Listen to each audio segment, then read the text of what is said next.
오늘 하나님 말씀입니다. 출애굽기 1장 8절에서 11절까지.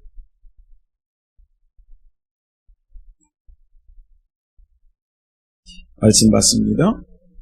요셉을 알지 못하는 새 왕이 일어나서 애굽을 다스리더니 그가 그 식민에게 이르되 이 백성 이스라엘 자손이 우리보다 많고 강하도다.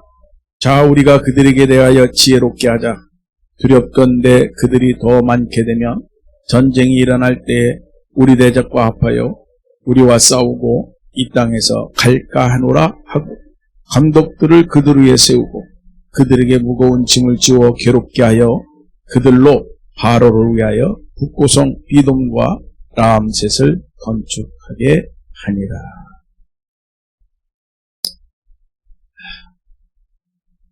오직 예수님, 하나님께 영광을 돌리면서 오늘 또 예수님을 전하겠습니다.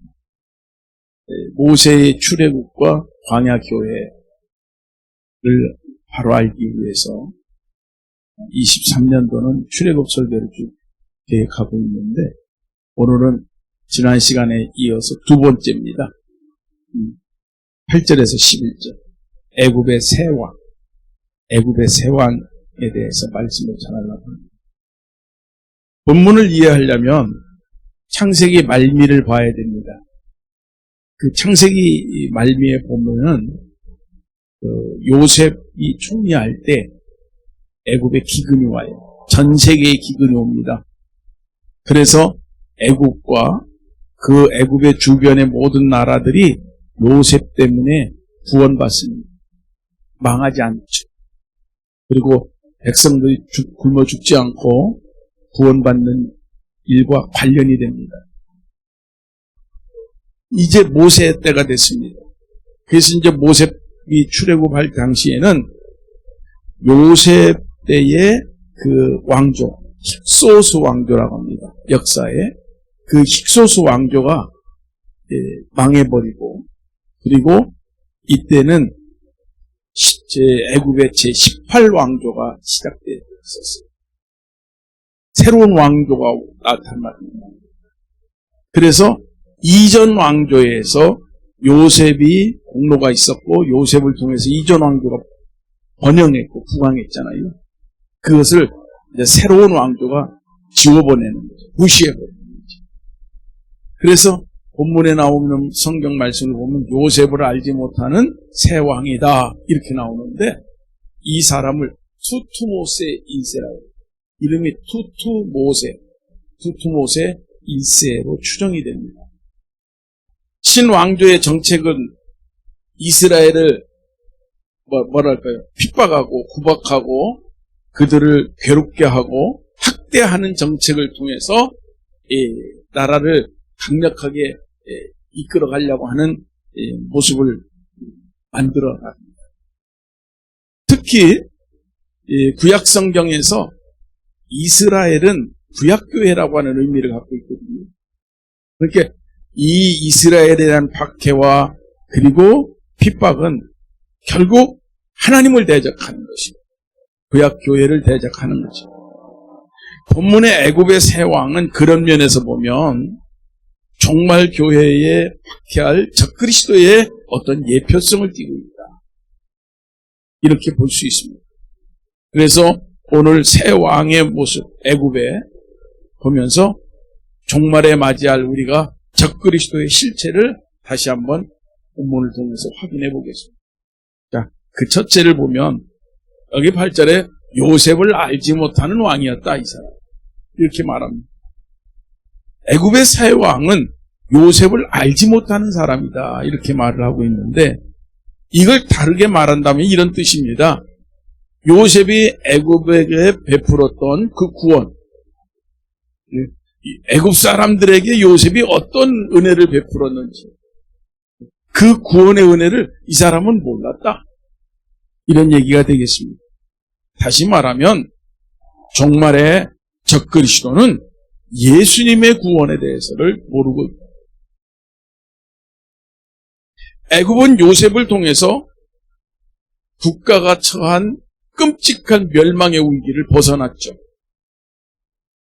그에 더해서 나라의 제도도 잘 정비가 됐고 심지어는 주변의 나라들도 이때에 애굽에 많이 굴복을 합니다. 애굽에 속해하게 되는 거죠. 엄청난 부가 애굽으로 모여들었습니다. 금은 보화가 가득했죠. 애굽의 총리로 있던 이 요셉이 애굽의 총리로 있을 때 식소수 왕조는 그야말로 엄청난 번영을 누렸습니다. 어마어마. 그러나 새로 등장한 새로운 왕조는 새 왕은 이걸 다 부정해버리고 거기에 자기의 나라를 세우는 거예요. 여기 뭐라고 했냐면은 요셉을 알지 못하는 새 왕이라고 했어요. 여기서 알지 못한다라고 하는 말이 히브리어로 야다라고 하는데 이 말은 이해하다, 체험하다, 인지하다, 경험하다. 그러니까 요셉이 죽은 후 약 400년이 지난 후거든요. 물론 그때는 요셉의 일이 잊혀졌을 겁니다. 아마 남아있지 않을 수도 있어요.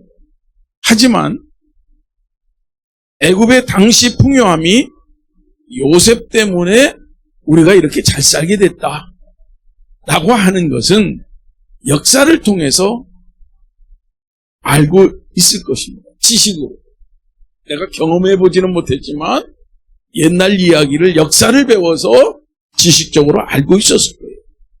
하지만 이 사람은 요셉의 구원의 역사, 은혜의 역사를 다 부정해버리는 거죠. 멸시해버리는 거예요. 그리고 이스라엘을 압제하고 핍박하는 쪽으로 가는 겁니다. 이런 애굽의 새 왕의 모습은 적그리스도가 종말에 등장해서 하나님의 구원의 지식을, 예수님의 구원의 지식을 예수님을 믿어야 되고 예수님을 영접해야 구원받는다고 하는 이거를 지워내는 거죠. 그걸 없애버리는 거예요. 적그리스도가 하는 일. 그리고 예수님을 배도하고 예수님을 멸시하게 하는 거예요. 이 종말의 적그리스도의 특징이나 애굽 왕, 새 왕이 하고 있는 일이 서로 같다는 거예요. 자, 계시록 13장에 보면 적그리스도를 가리켜서 이렇게 말합니다. 바다에서 올라오는 한 짐승이 있는데 그 짐승에는 뿔이 10개가 있고 그 뿔에는 왕관이 있더라.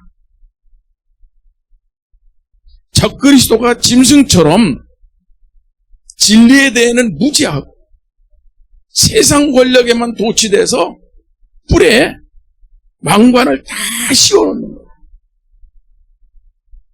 10개의 뿔을 달고 있고 그리고 그 10개의 뿔마다 왕관을 다 달고 있는 거예요. 세상 권력. 이게 세상 권세에 그냥 빠져 있는 거예요. 그리고 이 짐승의 모습을 보니까 표범 같다. 발을 보니까 곰 같다. 입을 보니까 사자 입이더라는 거예요. 그리고 용의 권세를 가지고 있더라. 표범은 가장 흉폭한 동물을 표범. 곰은 힘을 얘기하는 강력한 힘. 곰, 발. 그리고 사자는 으르렁대는 그 소리에 모든 짐승들이 조용한 거예요. 바스락거리지만. 그걸 보여주는 거예요. 용은 마귀를 상징합니다.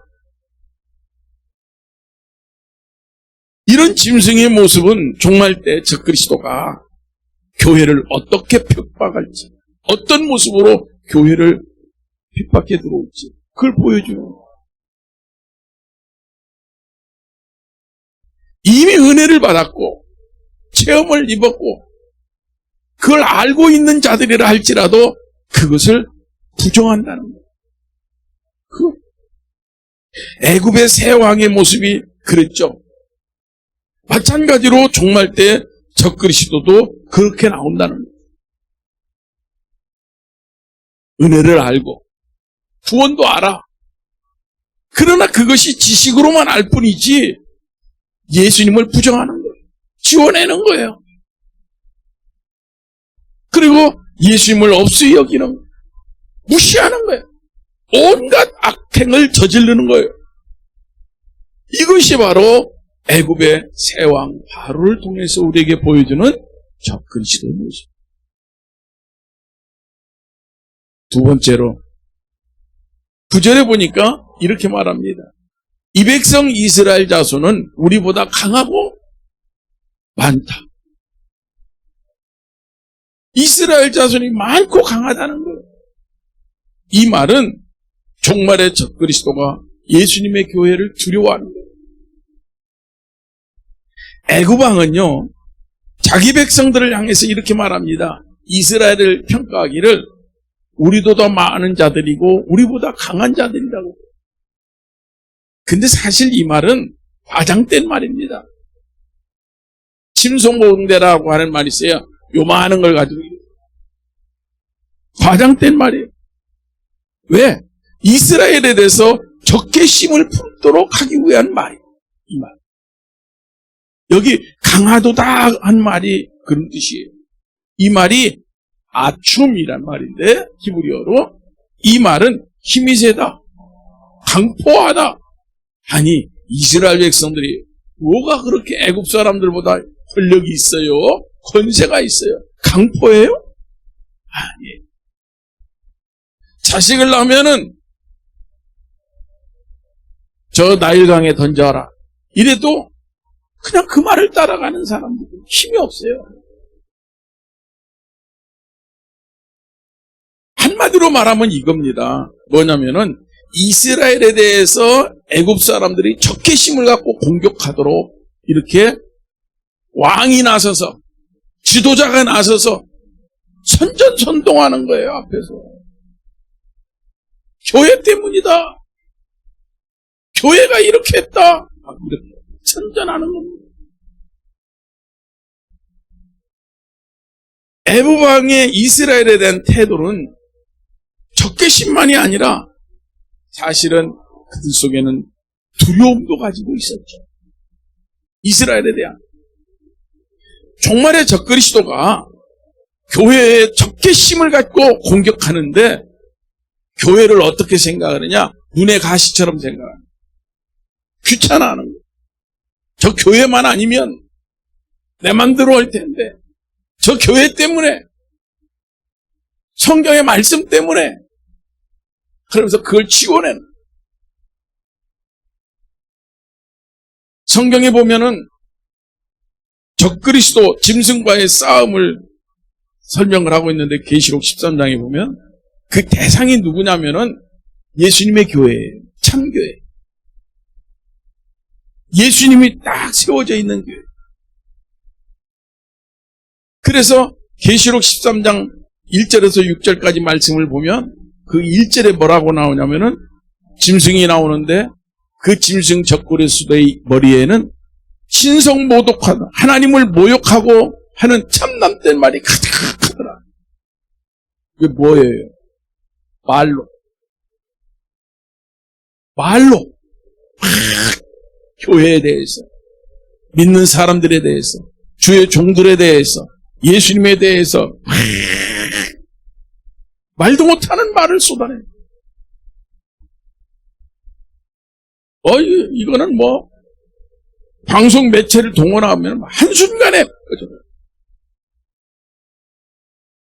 또 5절에 보면 뭐라고 하냐면은 그 말이 과장되고, 그러니까 진실은 하나라면은 99개는 거짓인 거예요. 막 과장하는 거예요. 그러면서 하나님을, 예수님을 모독하는 말을 합니다. 지금 어디까지 왔어요? 캐톨릭의 교황이 오직 예수 신앙으로 구원받는다고 하냐. 그 성경만을 파는, 성경만을 얘기하는 그 근본주의자들은 뭐라고 한 줄 아세요? 더러운 자와 같다 그랬어요. 선을 행해야 된다. 그래야 구원받는.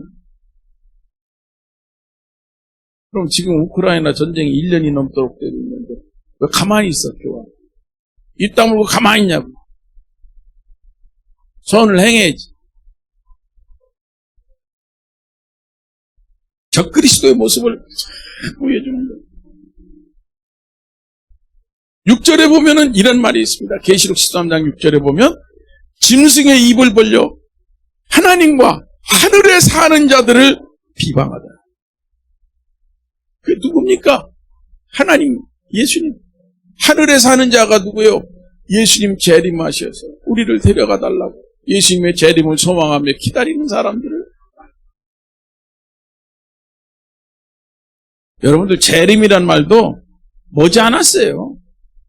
못해. 눈치 보면서 하잖아, 지금도. 눈치 보면서.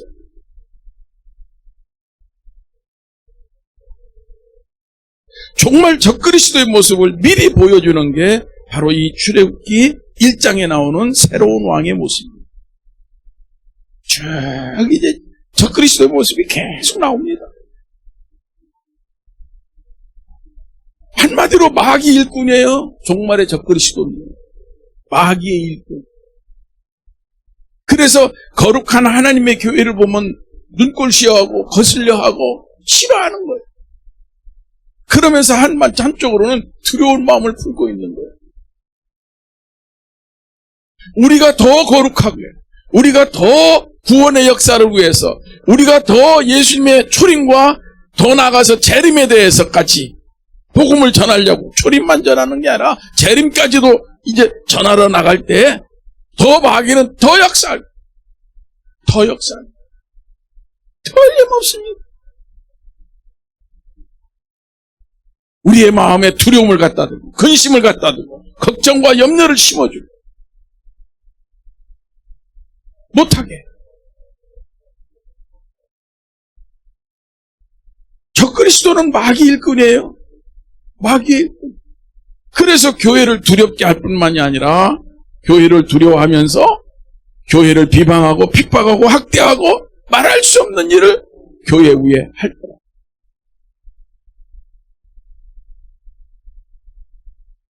그렇다 한다 할지라도 늘 오직 예수님 참된 교회는 그 본분을 지켜나가는, 그 본분. 우리는 성경을 보면서 그리고 이 시대를 바라보면서 장차 임할 대환란에 대해서 경각심도 갖고 있지만 준비도 해. 신랑이 다 맞이러 나오고 그때 그 예수님을 맞이할 수 있는 준비. 마지막 세 번째로는 11절에 보니까 감독들을 그들 위에 세우고 그들에게 무거운 짐을 지워 괴롭게.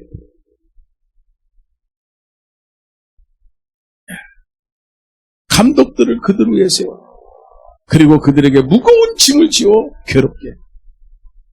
이스라엘을 괴롭게 하자 그랬잖아. 그리고 괴롭게 한 거예요. 이게 뭡니까? 박해하는 거죠. 종말의 적그리스도는 교회를 박해하는 일을 합니다. 특히 오직 예수님 교회를 미워할 겁니다. 이미 미워하고 있어요. 교회가 교회를 얘기하는 거예요. 예수님 얘기한다고 싫어해요. 기가 여기 괴롭게 하여 그랬죠. 이 괴롭게 한다. 이 말이 히브리어로 아나란, 아나. 이 아나라고 하는 말이 압제하다, 천하게 하다, 고통을 가하다. 이런 뜻이에요. 애굽왕의 궁극적인 목적은 뭐냐면은 이스라엘에게 압제를 가해서 이스라엘 자기 마음대로, 자기 멋대로 쓰는 거예요. 자기 막 하고 싶은 대로. 그러다가 만약에 말 안 들으면 이스라엘을 그냥 멸절시켜버리려고. 자기 손아귀에 넣고 흔들으려고.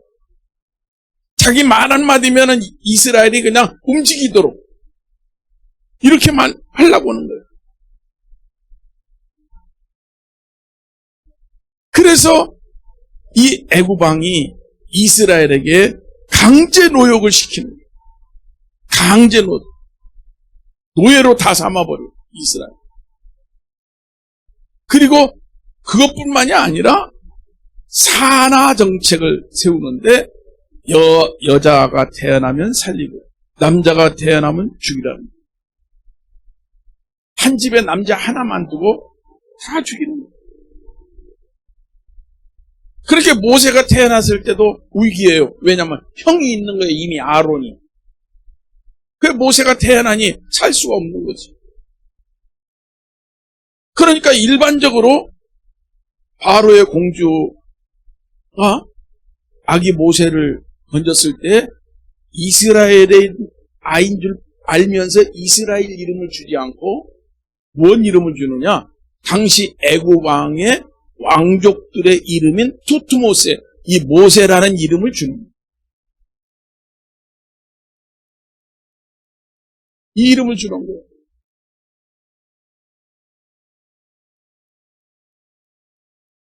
남자는 태어나면 전부 다 태어나자마자 탯줄이 마르지도 않았는데 저 나일강에 집어 던져라. 그러니까 이스라엘 민족 입장에서는 나일강이 죽음의 강이에요. 눈물의 강이에요. 내 자식들을 거기에 이름도 주지 못하고 거기다 묻은 아기들의 유아들의 뼈가 강바닥에 깔려 있다니까요. 250만 명들이 자식을 낳아서 거기다 던졌다니까요.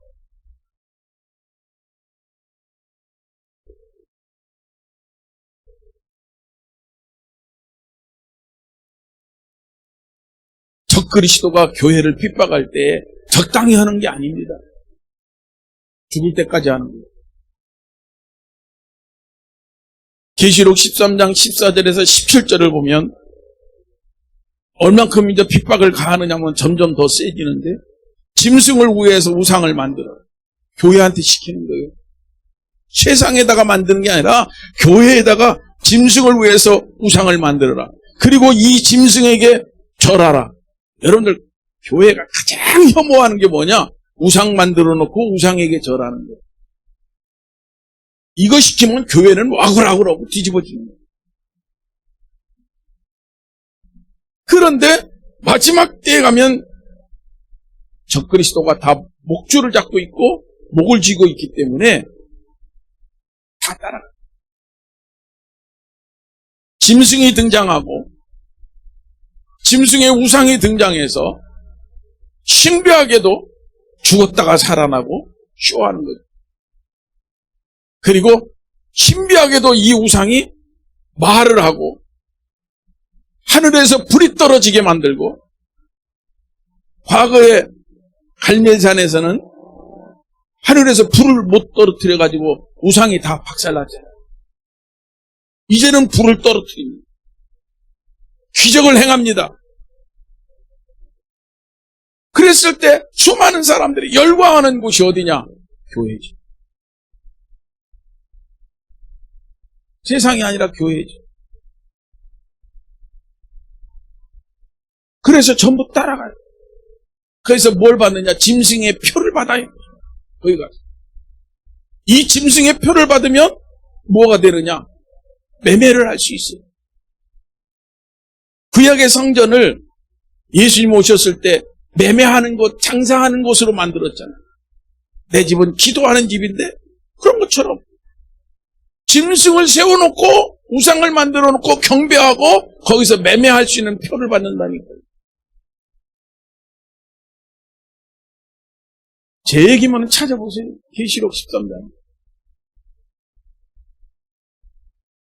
기가 막힌 일.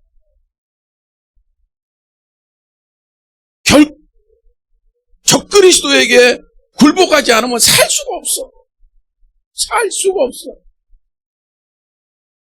우유 한 팩, 쌀 한 줌, 연탄 한 장, 가스 한 통 못 사. 살 수가 없어요. 수도가 끊기고 전기가 끊기고 여러분들 살 수 있을 것 같아요?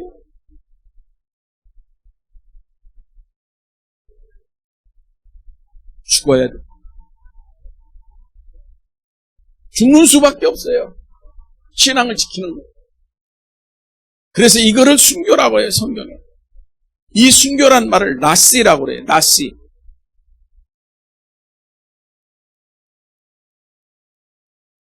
이 나시족만 사는 거예요.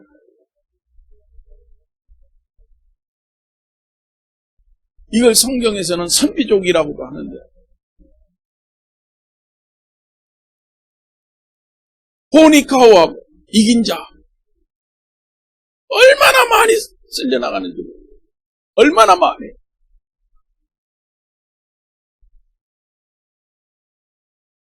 짐승의 표에 굴복하지 않으면 살아갈 수가 없어요. 목을 잡고 있는 거야.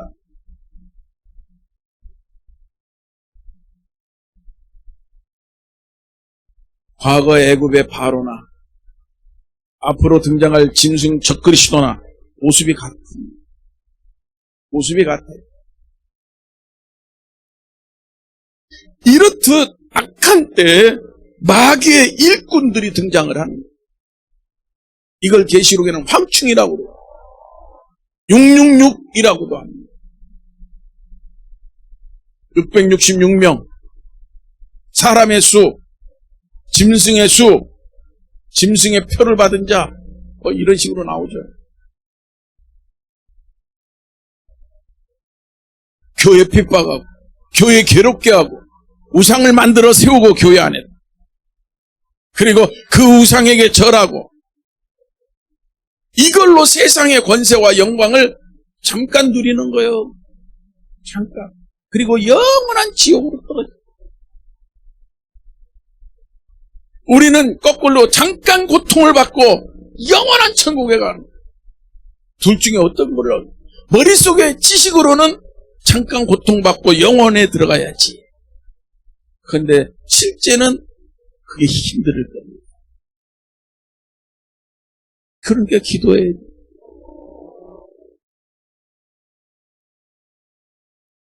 지금 전 세계에서 작년 21년부터 22년 거쳐서 22년까지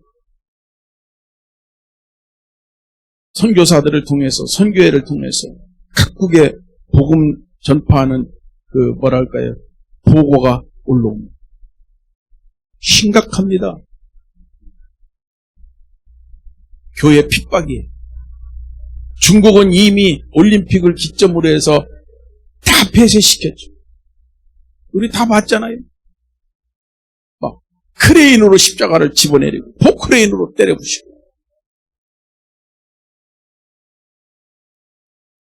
눈의 가시 같은 교회가 있으면은요, 딱 교회를 가운데를 딱 이렇게 금을 그었고요, 도로를 내버려.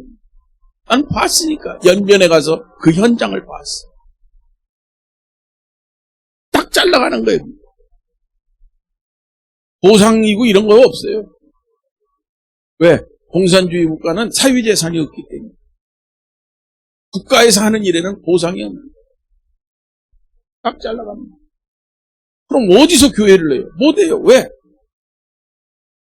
누구도 그 교회에 임대를 해주거나 뭐 이런 게 안 하니까. 왜? 뒤에서 공산당이 조종을 하니까.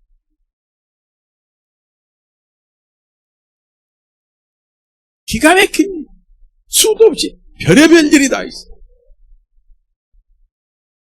저는 백두산에 올라가는 길에서 몇 개의 교회를 길 지나다가 십자가가 있어서 우리 목사님들하고 거기 일부러 들어갔어요. 그 동네. 가보니까요, 십자가만 있지, 건물만 있지, 건물 안에까지 풀이 잔뜩 났어요. 이 안에, 교회 안에까지. 염소 오고, 이런 게 풀 먹고 똥 싸놓고 막 그랬어요. 유리창 다 깨지고. 뜯어가고.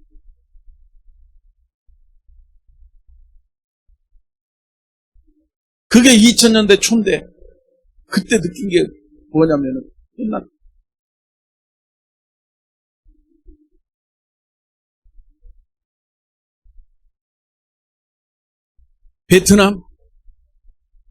베트남은 교회가 지금 거의 완성 단계, 거의 완성됐는데 딱 공사 중단 명령을 내요. 말도 못합니다. 베트남에서 우리나라 기업들 가서 하는데요, 말도 못해요. 그러니까 떠나는 거잖아요. 중앙아시아 그 교회들, 가정교회, 가정에서 예배드리고 있는데 갑자기 경찰이 닥쳐와서 왜 예배드리냐? 집에서. 똑같아요. 우리나라도 지금. 집에서 예배드립니다. 왜 집에서 예배드리냐? 벌금. 우리나라도 지금 벌금 맞은 교회들 많아요. 지금도 법정 투쟁하는 거예요. 대법원까지.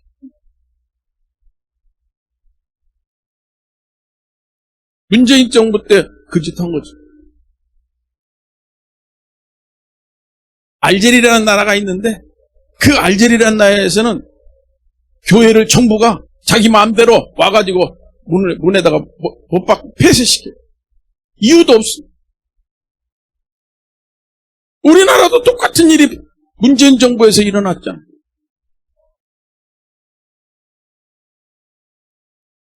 폐쇄시킨 교회, 또 그리고 스스로 폐쇄할 수밖에 없는 교회. 그래가지고 얼마나 많은 교회들이 없어졌는지 몰라.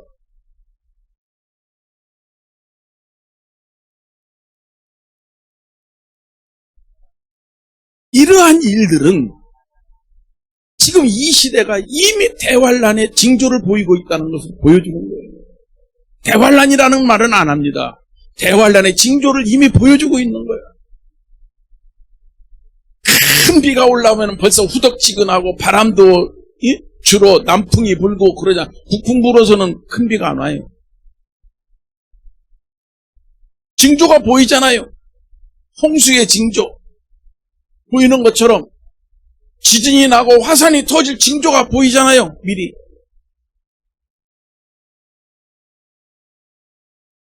배도가 일어나고 종교다원주의가 세상을 지금 지배하고 있어요. 꽉 잡고 있습니다. 교회를 한쪽 구석으로 몰아버렸어요. 지금 한쪽 구석으로. 앞으로는 그것조차도 없애버립니다. 그것조차도. 온 세상이 이유도 없이 교회를 적대하는 거예요. 왜? 그쪽으로 모른 거예요. 쟤들이 많고 쟤들이 강대해서. 아니, 교회가 뭐가 강포하냐고요. 교회가 그렇게 포악합니까? 이게 이렇게 많아요, 이게? 지금 교회가 많은 시대가 아니에요. 비어가는 시대예요, 지금. 그런데 이렇게 말을 하는 거예요. 그런데 이걸 그대로 인정을 하고. 과거 애굽의 바로가 그렇게 한 것처럼 오늘 우리가 살고 있는 2023년 이 시대 종교다원주의 세력들이, 교회 안에서 세속화의 세력들이, 또 적그리스도의 세력이 그렇게 끌어갈 거다. 그때 우리는 어떻게 해야 되냐? 나스, 순교자. 하나님이 우리를 어떻게 보냐? 멜레크, 분봉왕, 왕같은 제사장. 이 단어입니다. 소름 끼치는 이야기.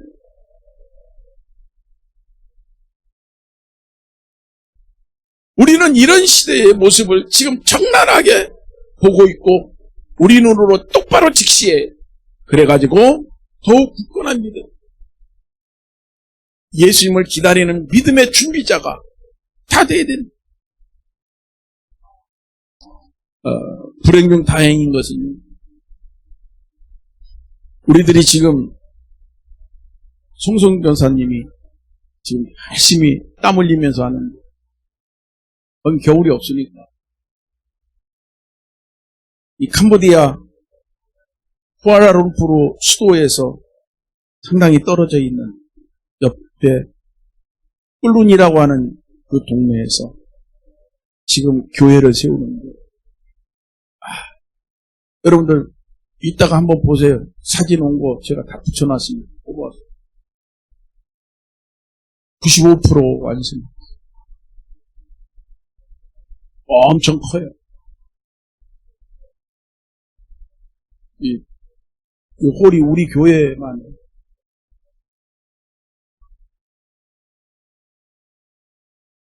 여러분들의 기도, 성령의 거기에 역사, 이것이 거침없이 공사하다 보면 별의별 일 다 있잖아요.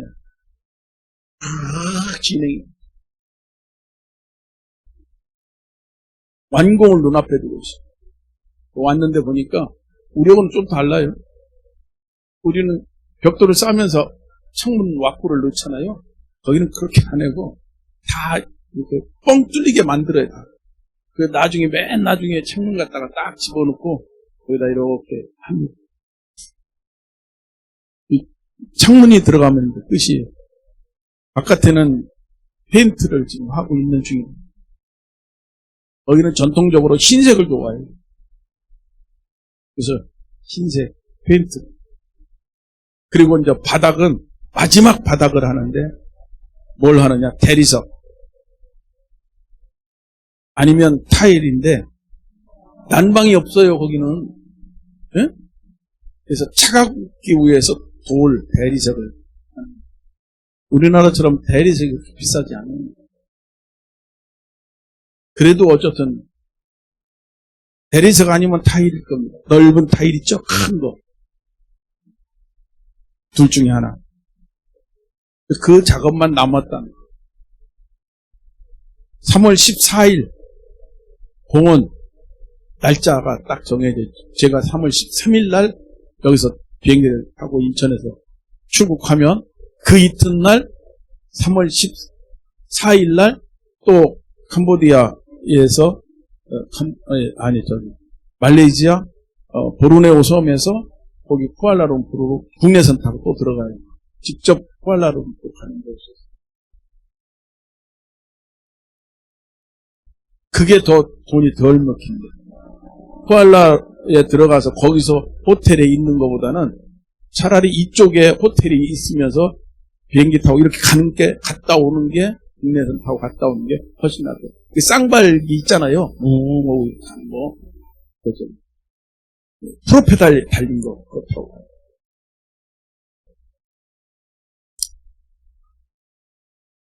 이따 한번 보시고요. 하여튼 결론으로 말씀드리면,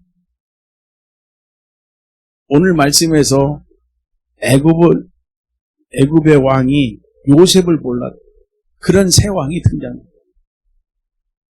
종말의 대환란 때 적그리스도는 예수를 왜 모르겠어요? 알지. 알지만은 모르는 척 하는 거죠. 그러면서 뭘 하려고? 핍박하고 학대하고 그리고 공격하는 거예요.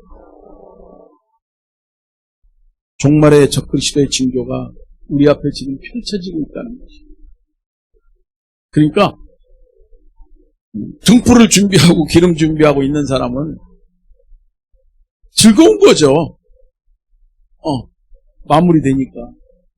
그런데 꺼져가는 사람은 불안해요.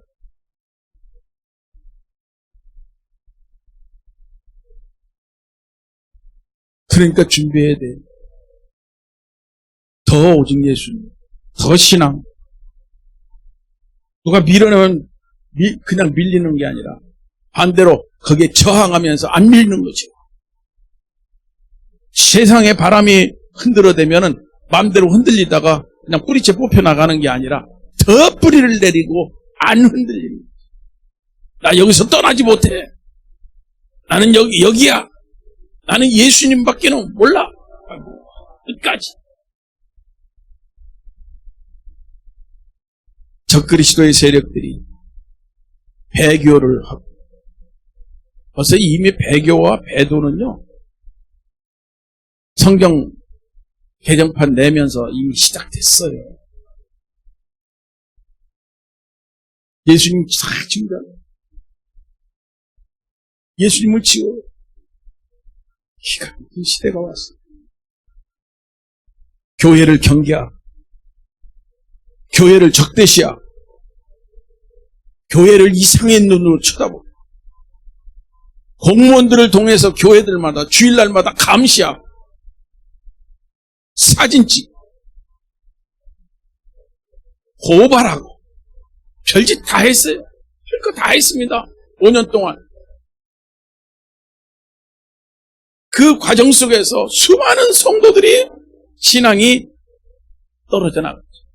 물론 여러분들 같은 살아있는 알곡들은, 생명체들은, 생명 있는 알곡들은 안 떠났죠. 왜? 뿌리를 내리고 싹을 내니까. 근데 그렇지 못한 것은 어떻게 했어요? 탁 와서, 새가 와서 탁 주워먹는 거예요. 뿌리를 내리고 싹을 내면 새가 주워먹지 못합니다. 철저하게 예수, 이 시대를 뚜렷이 분별하세요. 그리고 이 시대 속에 살아서 출애굽하고 광야 교회를 내가 가나안에 간다고 하는 믿음을 가지고 여러분들이 그렇게 가야 해요. 기도합시다. 하나님, 감사하고 고맙습니다. 주의 이름으로 모여 예배하고 기도하게 하신 하나님, 오늘 오직 예수 신앙으로 저희들을 부르셨사오니 이 신앙 안에 이긴 자가 되게 하시고 천국의 소중한 백성들이 다 되게 하옵소서. 예수님 이름으로 기도합니다.